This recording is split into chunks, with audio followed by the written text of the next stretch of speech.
Welcome to the Tech Sales Funnels podcast, where we dive deep and answer the ultimate question: how did you hack into tech sales? Each week, we bring you inspiring stories, proven strategies, and insider tips from top performers who've cracked the code to break into tech sales and thrive. Whether you're just starting out, making a career pivot, or ready to level up, this is your go-to space for actionable advice and real-world success stories. Let's crack the code together, because hacking into tech sales isn't just a dream, it's your next move. Now with your host, the founder of Tech Sales Funnels and the tech sales hacker himself, Davison Da Silva. All right, everyone, welcome to the Tech Sales Funnels podcast. Again, I'm super excited for this episode. I know it's going to be inspirational for so many people, especially if you're trying to transition to tech sales. It's an amazing story. Every time I record this podcast, I feel inspired, and it's literally changing my life and helping me in so many ways. So today I want to introduce you to Pilar Arostegui. She's a friend from when I was working at Microsoft. She is a leader. She's always on fire. She has such a good energy that comes from her, and she's always trying to help people. And she's an amazing professional mother. So I'm gonna bring her to the stage. She's gonna introduce herself, and she's gonna tell her story. And here we go. Hey Pilar, good morning. Welcome. So good to Good have morning, you. Davison. Good morning, everyone. Thank you. Thank you so much. I'm very excited. Thank you for the invite, for having me here.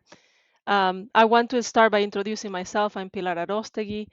I'm a mother, I'm a daughter, a wife, and a worker at Nice. Microsoft, right? I am a white, Hispanic, Latina person.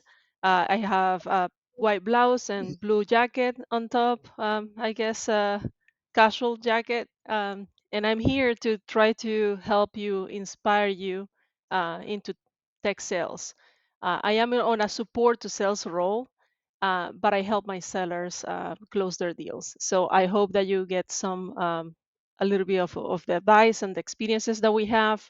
Davison is a really good colleague of mine, former colleague, but I really love working with him. Also, we share this passion for creating community. So we were in the leadership team together for the Dallas Fort Worth OLA chapter here, doing events for people, inviting students, professionals to connect with us at Microsoft and learn a little bit from our shared experiences. Yeah, thank Thank you you. for Thank you so having me, much for that Davis. amazing introduction. You're gonna notice that Pilar is super humble, and remember she does a lot, a lot. I don't even know how she does it. She's a super busy mom, and she's everywhere. And wherever she is, she's always trying to help either her clients, another colleague at work, her community. It's amazing what she does. So I'm super excited to dive a little bit deep into her life and her career. And how about we start with uh, we're both from Latin America, right? I'm from Brazil, from Venezuela. Let's talk. Let's dive a little bit Yes. deeper into that story. Can you tell us a little bit more about you? How did you move to America as an immigrant? How that? Because that's an amazing story by itself. We could spend a whole day talking about. Yeah. Yeah.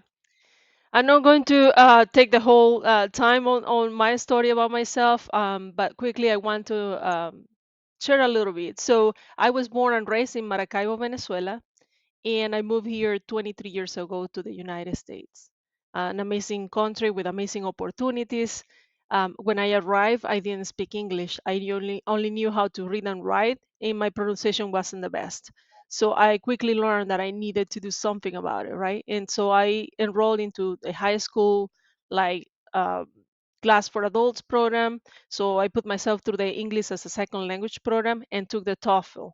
I have an amazing teacher, Miss McCarthy, in the TOEFL class, and she inspired me to continue going for pursuing my education. Back home in Venezuela, I was studying mechanical engineering in the Universidad del Zulia, and then I transferred when I moved to the capital, to Caracas, to the Santa Maria University. I transferred to industrial engineering. So I came with some classes already, and she encouraged me to pursue my career here. So I enrolled in college and took a college degree, and then transferred to Arizona State University, where I earned my undergrad, which is a BSc in engineering management. And I didn't stop there, so I wanted to continue learning with my growth mindset. And then I enrolled into a MBA in project management program from Florida Tech, which I finished right before I got hired here at Microsoft. And then throughout my career years, I have experience 20 plus years experience in the financial services and industry. Uh, like I work for banks, insurance companies, a combination of both. And then I ended up here at Microsoft, and that's the type of customers that I Okay. have: financial services, Wow. banking There customers. was. Yes. I know it's super hard for you to summarize your life, your last 15, 20 years of life in such as 1 minute. But as you can see, Pilar coming all the way from Venezuela, learning English, hustling through college, master's degree. As you can see, she's an overachiever, right? So she's a go-getter. She's and started her career doing a bunch of customer service activities, especially on the financial industry, right? So now it's an amazing story, Yes. right? We could go so many angles here. Let's dive a little bit deeper. This podcast, a lot of people want to know how did you get into tech sales. So let's think about it. Think about it when you first started and your very first tech sales job. I know you talked about that you are a customer success manager. A lot of people don't know. Just one minute. A lot of people don't know that there's so many roles inside of tech sales. They only think that being in tech sales is just send emails, being on LinkedIn, calling people to get the deal. No, there's an army of people helping clients. So how did you hack into tech sales? How did you get your very first job in technology, even before Microsoft? Yeah, before Microsoft, I was always curious about how processes work, how new technology bring efficiencies and all that. So I will take stretch projects in my roles. I didn't go just by the defined description of my role, but I always was looking into, finding value and highlighting that to upper management. Hey, we will gain efficiencies in time or processing or where have you.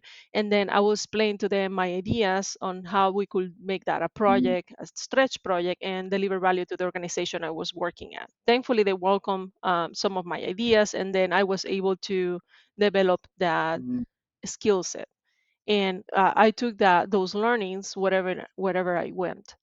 So basically, by taking stretch projects outside of my role and looking at into processes and in procedures in the company that I was working and highlighting that. So I started with processes, and then I transition, I guess, mm, into software development or sales or that other side of the technology, which is okay, if we adopt this platform or this product or this service from these providers, and the three major providers of the cloud. I was studying their capabilities and comparing and contrasting. And of course, I have a heart from Microsoft, so I'm not gonna deny I'm gonna be biased because I love Microsoft technologies. And transitioning to sales is achievable for everyone. So everyone can transition into tech sales if they put their mind and the determination to it. And what I mean by that is there are skills that you can learn over time, either through formal education, through coaching sessions, through experts that can teach you the ways to get into sales. There are two things that nobody can teach you, and those are mm. empathy Okay. and kindness. And I think those soft skills, you have to have them, you have to feel it, you have to come genuinely to you, because when you come to conversations in front of customers, those two things are your brand. You can show if you have the empathy for whatever situation they're facing, if you have the kindness to take the time and caring about resolving their issues and all that. And those two things are not, you're not going Mm, to be able to hide them. You have to develop them. You have to have them in you if you want to be successful. Not only, other skills like listening skills, stakeholder management, negotiation skills, conflict resolution, prospecting. All those things are skills that you can be taught, that you can learn either through, again, taking a class, going through some coaching sessions. Somebody can teach you those, but kindness and empathy, you have to feel them. You have to be genuinely a kind person for that to show, like it comes from I you, from love your that. personality. Kindness and empathy. I have been with Pilar in a couple of meetings, and I have seen her leaving the meetings and then going and taking a phone call uh, or jump on a Zoom call, not Zoom, a Teams call from a client, because I guarantee that she wanted to help that client. Probably the client had a question or something that they wanted to know right away, and Pilar, she is really good at what she does. There's a reason why I want to get to that a little bit more further. But she's not only a regular CSA. She recently got awarded one of the best awards that you can ever receive at Microsoft. She joined what we call the Gold Club, and not everyone can do that, right? So she displays by her daily work exactly what's these two words that she just described. I testify on that. Now, Pilar, let's take one step back here. Now that we know that you are in Microsoft, there's hundreds. I heard that like globally, there's millions of applications every single day for people trying to work at Microsoft. How how did you hack into Microsoft? What Tell us a little bit about the process, if you can remember, like the application, like the interviews, like was that a recommendation? Did you find it on LinkedIn? How that happened? Tell us a little bit. Pure luck. I will say it's pure luck because at the moment when I applied for the role, I got hired as a Mm-hmm. technical account manager. I really wanted a project manager role, to be honest, because that's the title that I was holding at previous employer, project management. And I didn't even modify my resume. Like some people say, hey, modify your resume, adapt it to the description of the role that you're looking for. But in the moment, I was still caught up with in love with Sure. with my project management, field, right? So I wanted to remain there. So I left my resume just as is, describing as a project manager, which was the role I was holding on another company who happens to be a Okay. Microsoft customer. And I was like shooting for the stars. I'm like, what is the Mm-hmm. worst case scenario that I get a no, right? And what is the best case scenario that I at least get interview, right? And if I get interview, I'm gonna sell my skill set, I'm gonna sell my strength, and I'm gonna try to make it. So I was on a Sunday, I was sitting at home looking into LinkedIn, and I saw the post for the TAM role, and I applied. And I knew a few people from sales at Microsoft, um, that I wrote, text messages, Mm-hmm. emails, nobody replied. The very busy people trying to make their numbers and keep up with performance. So they were not the best at replying to me, even though I sometimes I would see them on visit in person where I was working, but not so much good at replying at text messages, emails, calls when I was asking Mm-hmm. for referrals. But again, I try to be the person that I didn't have.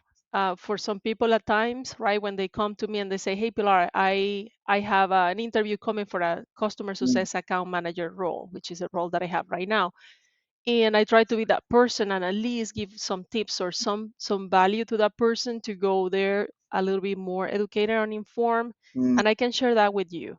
So one thing that I can advise you is, um, try to stand out by being yourself, being your true self. Your passion for technology is going to show on the way that you speak, on the way that you talk about the projects that you're involved, on the small stories that you are able to make, so you can go through the Mm-hmm. behavioral interview, right? Once you have landed the job, landing the job is very difficult because, as you said, one position, open position, could have several people applying to it, and I don't have any magic on how to get through those filters. But once you are in a selection process, right? Once you pass that, you are given a date and you're explained you're going to have a panel interview. What that means is you're going to have good 3 to 4 hours of interviews, and then back to back, you have 45 minutes to try to convince two or more people that you are the right candidate, and then 15 minutes they take a break, and then you rotate and go to the next and the next, and then you do at least three panels like that, if not four. And then, so you have to be very wise on how you spend those 45 minutes. Your interviewers are going to have a set of questions that they need to ask every candidate fairly that is applying for the similar role, so they can reconvene later and make their decision. But what is your role? Your role is owning the narrative, owning the story that you're going to tell. So you have to be super prepared to tell a good 3 to 5 stories with the STAR method, situational tasks, actions and results, right? Uh, in 2 or 3 phrases, you have to convey a story that is compelling for them Mhm. to ask more questions about it, right? Tell me more about this. Tell me more about that you mentioned, right? So try to include a percentage of numbers on sales increase, number of licenses you sold, you know, dollar amount, whatever is in your pocket that you can use to build a story that very quickly you can convey some impact that you cause. And also be prepared for the behavioral questions. There are many questions out there that you can use as template to help you navigate through what you could be asked and how you could answer. So just do the homework, study the culture of the company, study the mission of the company, and try to convey those stories in a way that portray your actions and your true personality comes out, because you will have that shiny eyes, the glare on your eyes when you're doing what you're passionate about. You will have that natural smile that is going to come to your face, remembering the times that you did something really good. Remember the bad times too, because those have learnings and experiences that we need to show as a growth mindset, right? Like embracing our times of failure and then what it came out of those situations as well. So that's my advice, like be very well prepared, so when you're in front of the panel interviewers, you make a good impression, a memorable impression, and make sure that the short stories are short enough for them to remember, um, even after the fact that they interview you, right? Because then later at closed door they have to debate which candidate will have the better, um, I would say, the better fit, or the strengths that they are looking for the performance on the role that they Mm. are trying to fill. Wow. So if you're listening to this is minute 17 here, go back like 4 minutes and you're gonna listen to a masterclass of how how you can be super prepared for an interview, especially with Microsoft. Microsoft's very unique then where they do all the interviews in one batch. It's like a marathon. You have to have your water on the side, your protein bar, whatever, because you're gonna go back to back to back to back to back. But Pilar said something here super important. Have your stories like ready, right? Like real stories. Of course, you're gonna organize them in a star format, but something that you're passionate about it, because people, especially Microsoft, they're looking for a fit, right? They're looking for those soft skills here and there. They know that you're coming from the outside. They're gonna have to learn the technology, a lot of stuff you're gonna have to learn. So be memorable, be unique. Right? Even even sorry, even for other employers, right? Doesn't necessarily apply only to Microsoft. For anywhere you are applying to right now, you have to show up like with upbeat energy, uh, prepare, uh, calm as well, right? At times.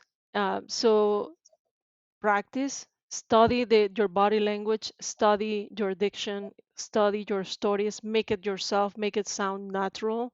That is not scripted, right? I don't prepare any speeches, even when I am invited to certain sessions.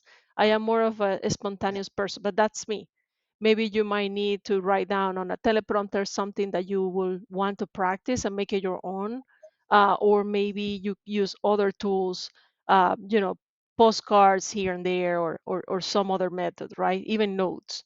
That's admissible, because when you are in front of a customer, you also bring with you your technology, you also bring with you your notes, or summaries from previous sessions, your PowerPoint slides if you wish.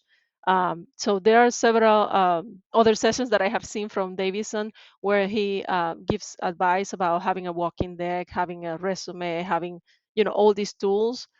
Look at it as the way that you're going to show up.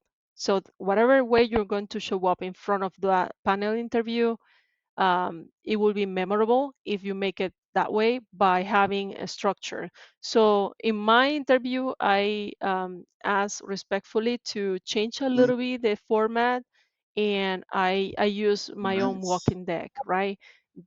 Here they love if you take a whiteboard and start whiteboarding, or if you do something outside of what's expected, because that shows that you are ready to be put in Mm, front of customers.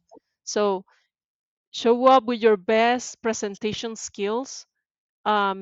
If you are a little bit nervous about the whole session, just being interviewed, just getting to where you got there, right, on that day, try to practice with a group of friends. Hey, I'm going to be interviewed. Can we hop in a Teams call? Let's do a mock interview for me. Ask me questions. Try to throw me out of the topic, so I have to come back to the main topic. So try to practice with a good 3, 4, 5 friends that you might have, and try to be ready, because those situations could happen even in an interview. So I would say count with your community on getting prepared. Um, Seek for professional advice. I have a coach, a career coach, and I have a therapist too, because sometimes you need, to relax. You need to learn meditation skills. You need to learn how to get the stress out, how to not get burned out, right? So seek for that kind of help if you need it. I need it, and I take advice from my career coach. I take advice from a therapist on how to better show up in interviews, in just speeches overall here at Microsoft in front of my customer. If I'm navigating something very difficult, I try to seek advice from the wow. professionals. That's yeah, you're dropping a lot of nuggets of good information here, I feel like. And so it's beyond just memorizing the answers or trying to prepare for the interview, right? There's all sorts of things you can do. Pilar, you mentioned that it was by luck, right? I heard the word luck. I like to think that you were ready, that you were like blessed, right, for with this opportunity, and you just applied once. You just applied, and you got called to the interview, and then you took it, Yeah, right? through LinkedIn. Yeah. My jobs, every job, since I didn't have a big network, right? Yeah. Coming from Venezuela, moving to the United States and not having any network, my jobs had been through monster.com. So I'm gonna age myself here. Um, I secured one of my jobs through monster.com. I secured another job through Indeed. I Yeah. secured another job through LinkedIn. So it has been always through platforms like that I have Okay. found my next best job. Now that I have, about 20 plus years experience in financial services, that experience helps me when I am, seeking the next role or the next opportunity, but also building community. So when I got here to Microsoft, I learned that there is a Hispanic and Latinx um, employee resource group, and I became active by Mm, volunteering myself as one of the leaders on the Ola Worldwide team, right? And then I started building that network that I yeah. didn't have before. And after I served 2 years, then I volunteer now for the Dallas Fort Worth chapter as the chief of staff. And I strategically did that because I want to continue helping other generations um, get the help that I didn't have, but also increasing my network. You never know when you need your network for anything. Thankfully, I haven't needed for seeking a new opportunity, but who knows? Maybe my next role will come from word of mouth. Pilar did the Yeah. golf club this year. Maybe I will transition into a sales role. I don't know. I am open to all those opportunities today because you have to have that kind of growth mindset. It might be something new for me, right? A new field, since I am more technical and supposed to sell. I understand that it is more that I need to grow, right, to get to where I want to be. And maybe next for Mm. me it would be a sales role. So I am considering those positions. I'm considering the description of the role, what it will take, all that, and I continue I love learning love it. every day. So let's make a quick summary here, and we're gonna jump to a point that I want to get. So Pilar, she applied online. She found a LinkedIn. Everyone, LinkedIn, please. I tell everyone, this is my number one platform. I did the same. All the jobs that I have received, partnerships, all the things that I do, projects, it comes from LinkedIn. She applied.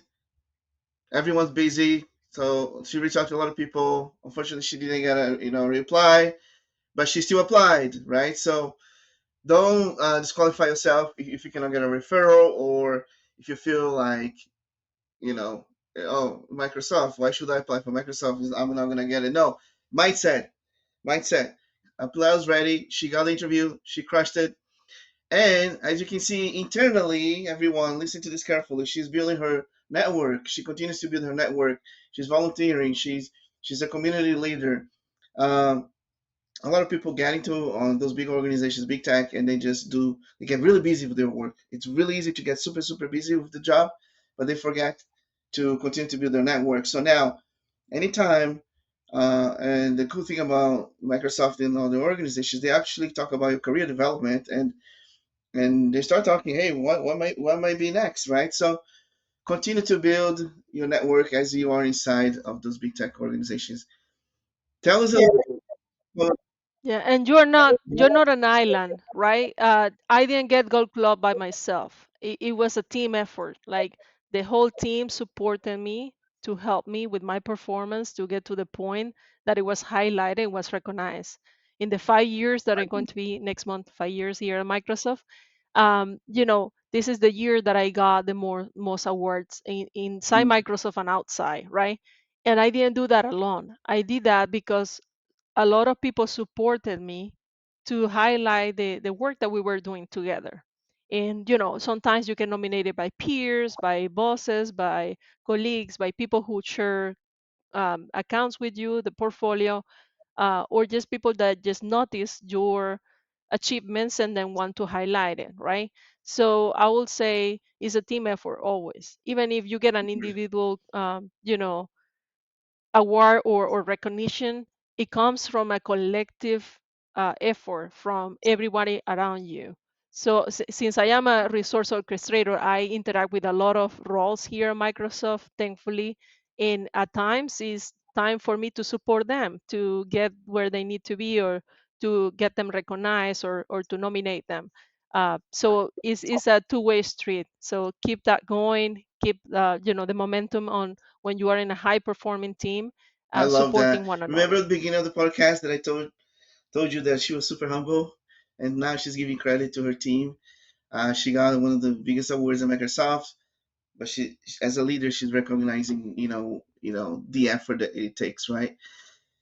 That's Pilar for you, everyone.